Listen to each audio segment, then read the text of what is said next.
Welcome to this week's ILLinoiscornTV episode, and I'm Lauren Fulmer with you today. This week's video will feature the new president of Illinois FFA State Officer Team, catch up with the local technical agronomists, and hear some 4th of July fun facts as we get ready to celebrate our Independence Day.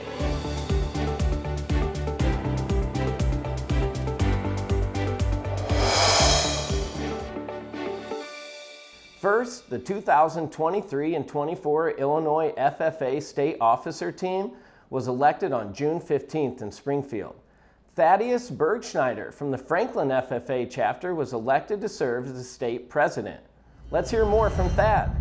I'm so excited for this new year of service. There are so many things that before this I didn't know if I was going to head to Purdue or if I was going to be here, but now I get to get excited about serving with the Illinois FFA members and just being on this whole ride. So I'm from Franklin, Illinois, little town of 500 people, and I'm on a traditional family farm. We have cattle and grain, and then me and my brothers have added some diverse livestock to that mix. My brother has sheep and chickens, and then I raised turkeys for 2 years for my SAE.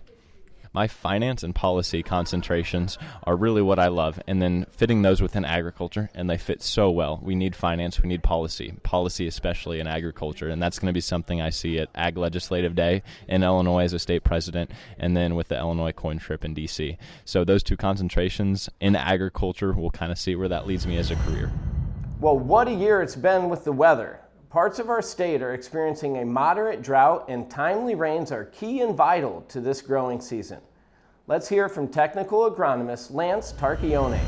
In the upper foot or two of soil, there's not much moisture there. But if you've got roots down 4 or 5 feet, there's still moisture there. If you dig in a field, it's damp and cool down there a couple feet. So it's, you know, the reason the plants look as good as they do is because there is still moisture in the soil. We have certainly stressed the crop. We haven't ruined it. We still have time to ruin it, unfortunately, because we're a long way from pollination yet. The crop is going to be delayed a little bit by this dry weather we've had. So dry weather before pollination slows crop development. Dry weather after pollination speeds it up. Mm-hmm. So we don't know how late the harvest is going to be because we don't know what the second half of the season is going to be like. But if the rain would start, and we are praying that it will, and we would end up wet and cool through the rest of the growing season, which would be optimal for yield potential, we'll have kind of a later harvest, even though we got an early start because we've been slowed down. July 4th has a lot of fun traditions. Many of us celebrate the 4th of July every year with fireworks, barbecues, concerts, and parades. Growing up, you may have learned why it is we do those things. We celebrate Independence Day on July 4th because the Founding Fathers signed the Declaration of Independence. Americans typically eat 150 million hot dogs on Independence Day, enough to stretch from D.C. to L.A. more than 5 times, according to the National Hot Dog and Sausage Council. I know I'll do my part.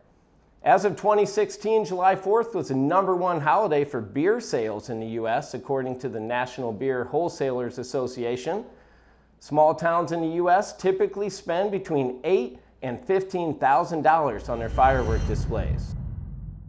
I hope you have a wonderful 4th of July celebrating the USA. Be safe, and we'll see you next week on ILLinoiscornTV.